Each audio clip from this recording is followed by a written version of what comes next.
How to fix can't run channel error on Roku. 1. Force restart Roku. 2. Install Roku system updates. 3.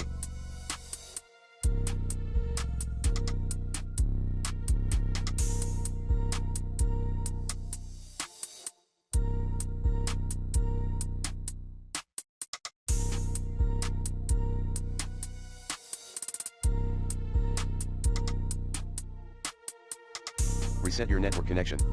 To do so, restart your router or modem, if any. 4. Temporarily remove and reinstall the problematic channel. 5. Remove infrequently used channels. 6.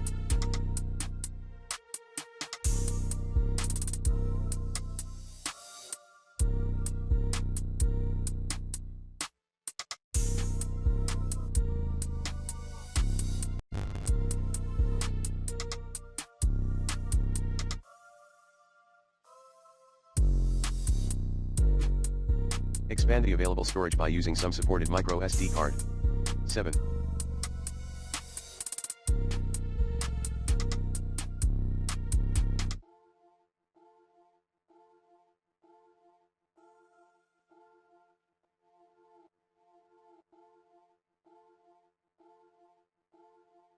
Factory reset Roku.